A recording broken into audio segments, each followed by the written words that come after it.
Et avec nous donc Éric Zemmour, journaliste au Figaro, qui a écrit L'homme qui ne s'aimait pas en parlant de Chirac. C'était en 2002, juste après ou avant la présidentielle. Et qui écrit donc régulièrement sur Chirac. Et puis Valérie Leclerc, vous dirigez la rédaction de François et vous signez encore ce matin un édito d'ailleurs sur Chirac. Alors, qu'est-ce qu'on peut dire à partir de tout ce qui a été développé dans le journal, et notamment au début, sur ce choix curieux d'avoir mis Sarko et Villepin en tête de l'État? Moi, je pense qu'il faut procéder par élimination, et c'est toute l'ambiguïté de ce vote non des Français, toute la complexité de ce vote non. Qu'est-ce qu'il pouvait faire Chirac? Il pouvait être dissous de l'Assemblée nationale, il l'a déjà fait en 1997, c'était l'échec retentissant qu'on a connu, et je ne pense pas qu'il pouvait prendre ce risque une deuxième fois. Donc ça, c'était compliqué.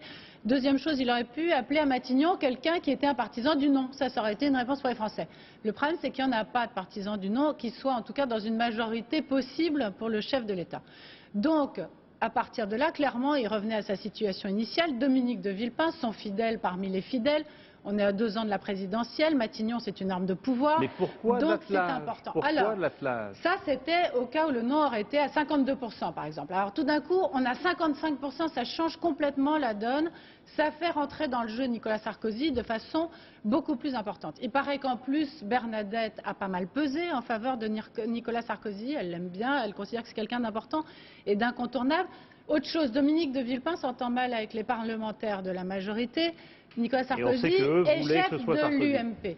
Donc, si vous voulez, je pense, je ne suis pas dans la tête de Chirac évidemment, mais je pense que confronté à une espèce de choix où Villepin ne suffisait pas, où Sarkozy était un risque trop important pour lui, puisqu'on sait leur opposition frontale depuis des années, le fait qu'il ne veuille pas que Sarkozy soit le prochain président de la République, et donc voilà comment il a débouché, j'imagine, sur cette espèce de gouvernement d'union nationale qu'il nous présente, dans lequel, il faut remarquer, il manque François Bayrou, et je trouve ça bien dommage. Éric Zemmour.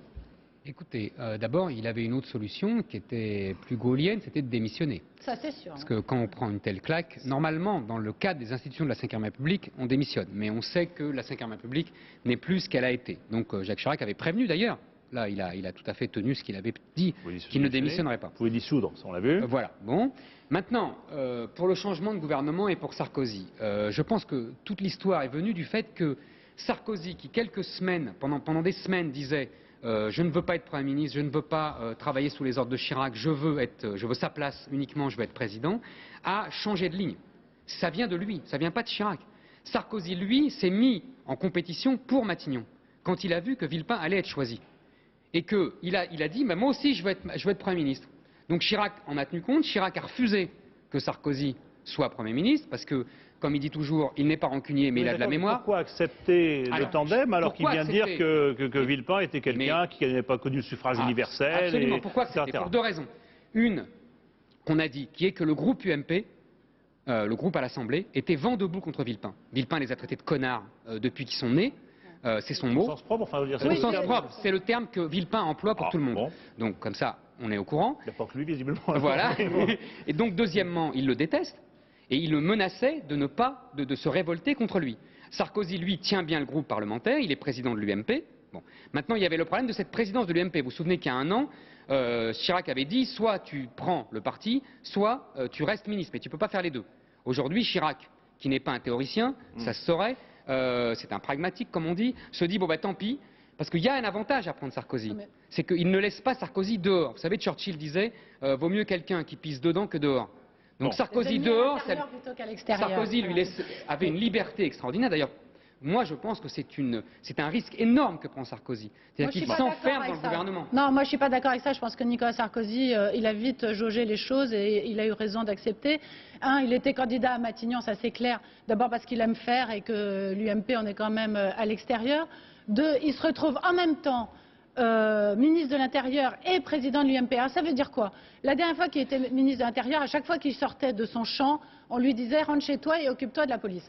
Maintenant qu'il est président de l'UMP, il va pouvoir s'occuper de tout. Il va être un vrai Premier ministre bis. Il va pouvoir parler de tous les sujets. On a bien compris, il était ministre d'État, il était sur la fin. Ça n'a pas changé. Mais maintenant, il est de façon légitime. Juste une question en 2 secondes, parce qu'il faut terminer ces 30 secondes chacun pour conclure. Est-ce qu'il y a un calcul derrière ça de la part de Chirac? Est-ce que c'est aussi la question de se dire, bon, ils vont s'entretuer, vous s'entredéchirez, et pendant ça, je serai tranquille? Chirac a profité d'un moment de fragilité psychologique et politique de Sarkozy pour l'enfermer dans le gouvernement.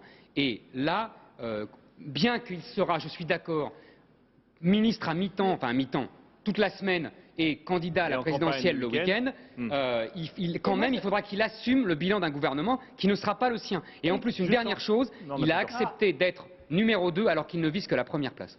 Oui, et il ne faut pas sous-estimer Dominique de Villepin. La machine de guerre présidentielle est en marche. À Matignon, les Chiraciens et numéro 2, les Sarkozystes. Et ils vont avoir toutes les armes pour s'affronter pendant 2 ans. Merci à vous deux. Le feuilleton.